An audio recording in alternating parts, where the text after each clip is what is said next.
Somos da CarbonFi, o podcast da Carbon Business School, a escola de negócios do mercado de crédito de carbono e finanças regenerativas. Bom, vamos lá analisar isso aqui. Temos um cenário, olha, bem curioso hoje. A Ferrari divulga uns planos futuros que, assim, à primeira vista, não agradaram muito o mercado, não. As ações tiveram uma queda forte. E aí, de repente, o Wall Street parece que está vendo nisso uma oportunidade, assim, de ouro. A nossa missão aqui hoje é tentar desvendar essa lógica que parece meio invertida, né? Por que esses investidores estão tratando a Ferrari como se ela fosse quase imune a tudo, mesmo com o pé meio no freio na questão da eletrificação? É uma dinâmica fascinante, viu?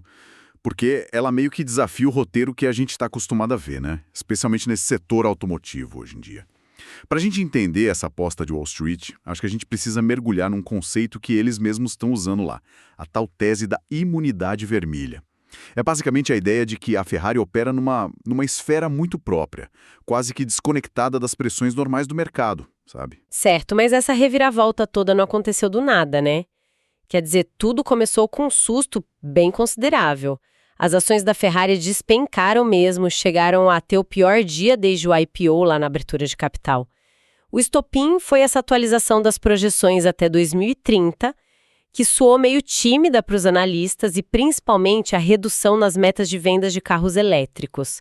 Foi isso, né? Exatamente, foi tipo um balde de água fria inicial, o mercado financeiro, que muitas vezes está focado ali no curto prazo e nessas narrativas dominantes, como a da eletrificação superacelerada, reagiu mal, teve uma venda forte, assim, imediata. Mas aí o interessante foi a rapidez com que essa narrativa começou a mudar um pouco. O que era visto como um problema por alguns, olha só, rapidamente passou a ser interpretado como uma janela de oportunidade por outros. Esses viram a queda como um exagero, sabe? Uma chance de comprar. E é aí que entra essa tal imunidade vermelha que você mencionou. Pelo que as nossas fontes indicam, essa tese é o pilar dessa reavaliação toda. Me parece uma aposta de que a Ferrari, assim, ela simplesmente não joga o mesmo jogo que as outras montadoras, nem mesmo as de luxo. Seria isso. Quase como se as regras normais do mercado não se aplicassem totalmente a ela. É uma ótima forma de colocar. Essa percepção de imunidade, ela se ancora em alguns pontos fortes bem característicos da Ferrari. O primeiro, e talvez o mais óbvio, é o perfil de quem compra os carros deles. A gente está falando da elite financeira global, né, os ultra-ricos. Para esse grupo, fatores como inflação, taxa de juros ou mesmo uma recessão econômica global, tem um impacto muito relativo na decisão de comprar ou não uma Ferrari. Não é uma compra racional de necessidade, né? É a realização de um desejo, um símbolo de status quase atemporal. Ou seja, a turbulência econômica que afeta, sei lá, a maioria esmagadora das pessoas e empresas mal arranha o poder de compra desse cliente específico. É isso. Exato. E o segundo ponto, que é igualmente crucial, é a força quase mítica da marca. Ferrari evoca paixão, performance e história. Exclusividade. Isso cria o que no jargão de negócios a gente chama de fosso competitivo, né? Quer dizer, é uma vantagem tão consolidada que fica extremamente difícil para qualquer concorrente sequer ameaçar essa posição. Eles cultivam a escassez de propósito, mantendo a produção sempre abaixo da demanda potencial. E essa exclusividade não é só marketing, não. É um escudo econômico poderoso que sustenta preços altíssimos e, as margens de lucro que são o verdadeiro coração do negócio deles. E que margens, hein? As informações que a gente tem deixam isso muito claro. A Ferrari é a montadora mais lucrativa do mundo por carro vendido. E assim, com uma folga enorme. Nenhuma outra empresa chega perto nesse quesito. Isso me faz pensar, talvez o foco deles sempre tenha sido esse: maximizar a lucratividade por unidade e não necessariamente sair correndo para entregar volumes maiores de elétricos só para agradar uma tendência de mercado. Porque a crítica inicial dos investidores não era sobre os lucros atuais, que são, vamos combinar, espetaculares.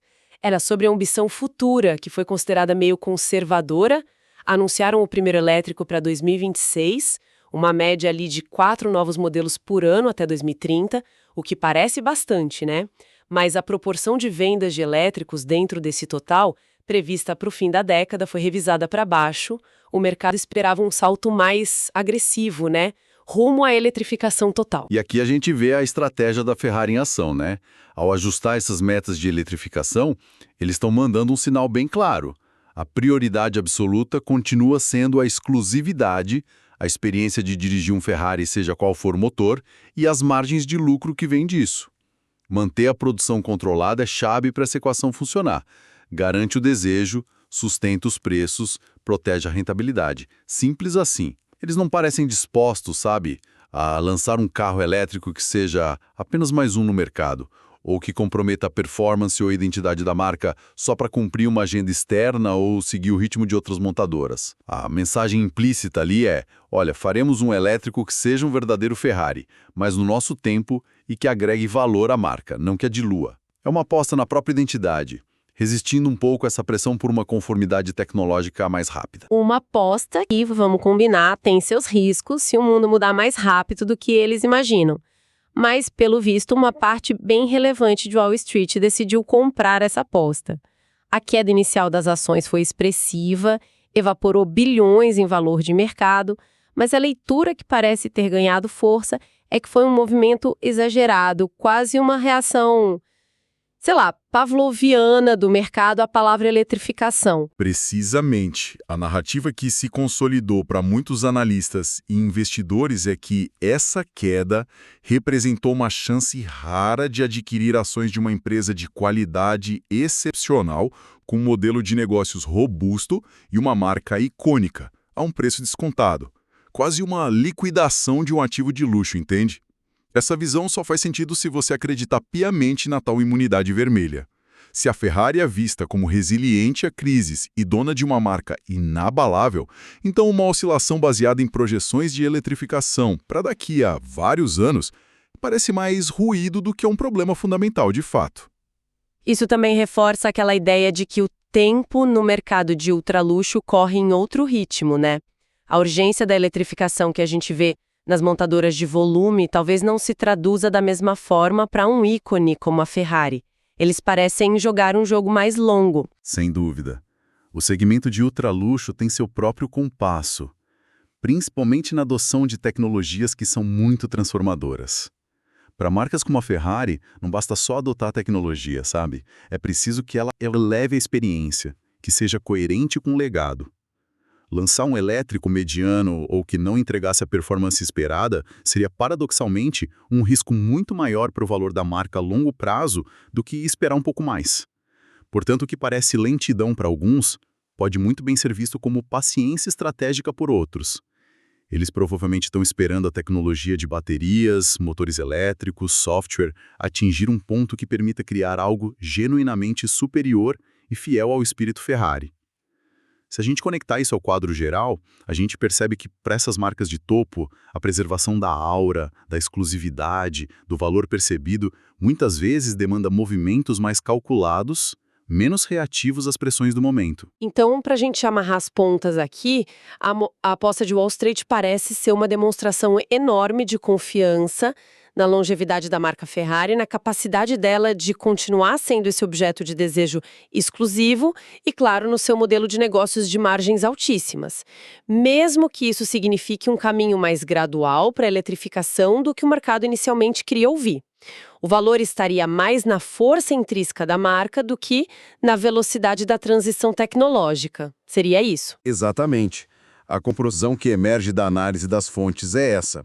Uma parcela significativa do mercado financeiro interpretou a queda das ações não como um sinal de alerta, mas sim como um convite à compra. A aposta é que a imunidade vermelha da Ferrari é estrutural, não é algo passageiro. O investimento na resiliência única dessa marca a longo prazo. A crença que os pilares que a sustentam, exclusividade, desejo, performance, rentabilidade, são mais poderosos do que as preocupações de curto prazo sobre o cronograma exato da eletrificação. É uma aposta na perpetuação do mito Ferrari.